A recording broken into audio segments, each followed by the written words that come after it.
Resumen de la Biblia del libro Mateo, parte número 6. Camino hacia Jerusalén. Capítulo 17 al 20. Introducción.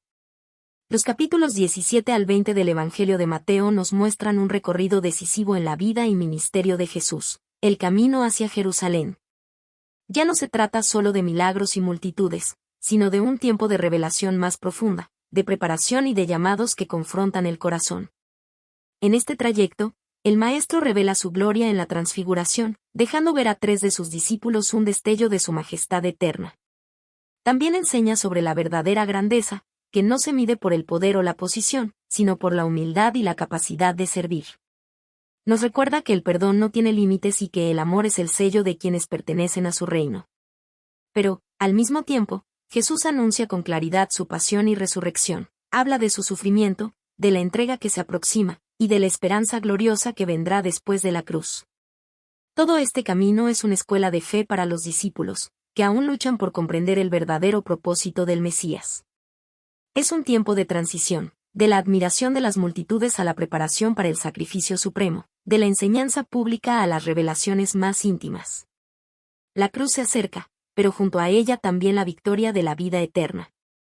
Este recorrido nos invita a caminar con Jesús, a contemplar su gloria, a aprender de su humildad y a confiar en la esperanza que nunca falla.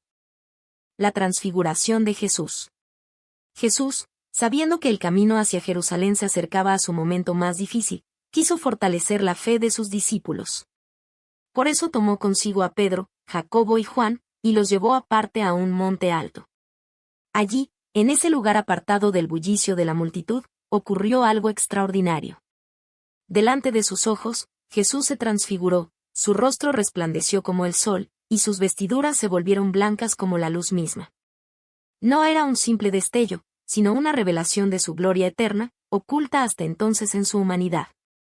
En ese instante, los discípulos fueron testigos de que Jesús no era solo el Maestro que caminaba con ellos, sino también el Hijo de Dios revestido de majestad. De pronto aparecieron Moisés y Elías, conversando con él. La presencia de estos dos grandes personajes confirmaba que Jesús era el cumplimiento de la ley representada por Moisés y de las profecías encarnadas en Elías. Todo el Antiguo Testamento encontraba su plenitud en Cristo. Pedro, lleno de asombro, quiso levantar enramadas para quedarse allí, como si pudiera detener ese momento glorioso. Pero entonces una nube luminosa los envolvió, y del cielo resonó una voz poderosa y clara: «Este es mi Hijo amado, en quien tengo complacencia, el oíd». Aterrados por aquella voz celestial, los discípulos cayeron rostro en tierra, temblando de miedo. Pero Jesús, con ternura, se acercó, los tocó y les dijo: «Levantaos, no temáis». Cuando levantaron la vista, ya no vieron a Moisés ni a Elías, sino solo a Jesús, recordándoles que todo se centra en él. La transfiguración fue un anticipo de la gloria que vendría después de la cruz. Los discípulos vieron, aunque por un momento, al Cristo resplandeciente y eterno, para que no olvidaran que, aunque se acercaban días de sufrimiento, la victoria final ya estaba asegurada. Era un recordatorio de que el reino de los cielos se abre paso en la historia, y que Jesús es, verdaderamente, el Hijo amado del Padre. Enseñanza sobre humildad, perdón y servicio. En el camino, los discípulos discutían entre sí sobre quién ocuparía el lugar más alto en el reino de los cielos. Jesús, con ternura y sabiduría, tomó a un niño y lo puso en medio de ellos. Con este gesto sencillo pero profundo, enseñó que la verdadera grandeza no está en la ambición ni en la búsqueda de poder, sino en la humildad, en la dependencia de Dios y en la sencillez de corazón.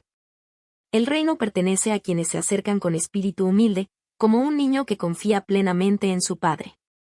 Más adelante, Pedro preguntó al Maestro cuántas veces debía perdonar a su hermano que pecara contra él. Pensando que proponía un número generoso, dijo: ¿hasta 7 veces? Pero Jesús, con una respuesta que rompía los límites humanos, declaró: no te digo hasta 7, sino hasta 70 veces 7. Así reveló que el perdón en el reino de Dios no tiene medida, porque está basado en la gracia divina y no en cálculos humanos.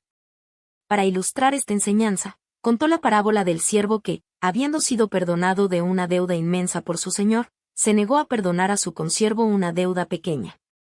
Con esta historia, Jesús dejó en claro que quienes reciben misericordia deben también practicarla, de lo contrario, muestran que no han entendido la profundidad del amor de Dios.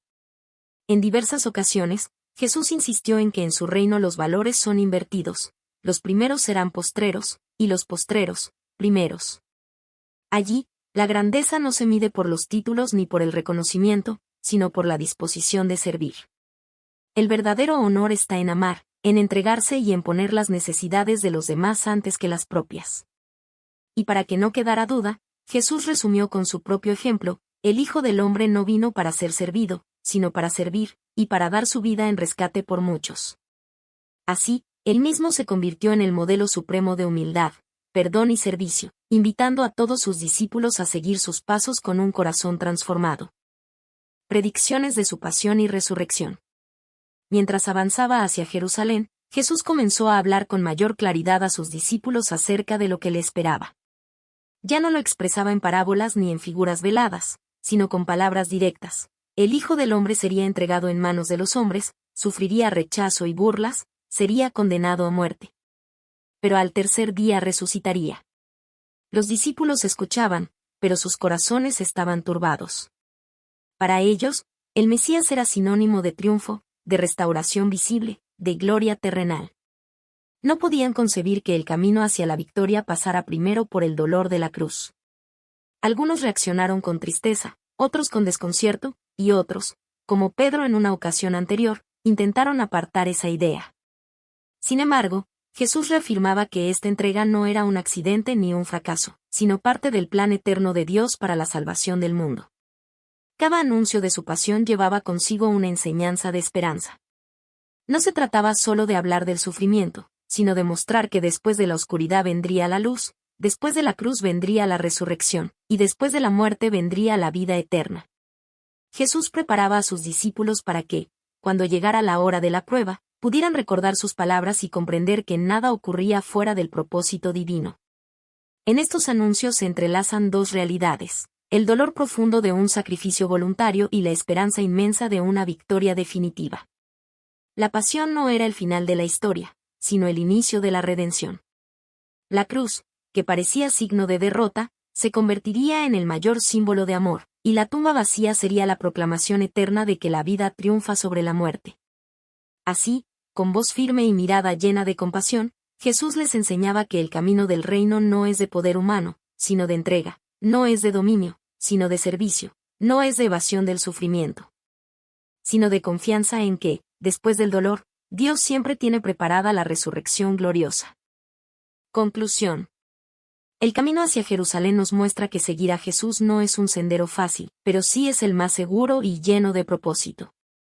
En este recorrido descubrimos que la fe no consiste solo en admirar los milagros de Cristo, sino en abrazar su enseñanza, tomar la cruz y caminar tras sus huellas con confianza. La transfiguración nos recuerda que Jesús no es un simple maestro, sino el Hijo amado del Padre, lleno de gloria eterna. Sus enseñanzas sobre humildad, perdón y servicio nos revelan que el reino de los cielos se edifica en lo sencillo, en lo pequeño, en lo que el mundo desprecia pero Dios valora. Y sus anuncios sobre la pasión y la resurrección nos muestran que el amor verdadero se expresa en el sacrificio y que ninguna oscuridad es tan grande como para apagar la luz de la vida eterna. Hoy, nosotros también estamos en camino, enfrentando dudas, pruebas y desafíos. Pero la voz del Maestro sigue siendo la misma: no temáis. Él va delante de nosotros, y su victoria nos asegura que, aunque atravesemos valles de dolor, siempre habrá una resurrección al final del sendero. Que este mensaje inspire nuestra fe, renueve nuestra esperanza y encienda en nosotros un amor dispuesto a servir. Que, al igual que los discípulos, podamos decir con convicción: tú eres el Cristo, el Hijo del Dios viviente, y caminar con gozo hacia la vida eterna que solo Él puede dar.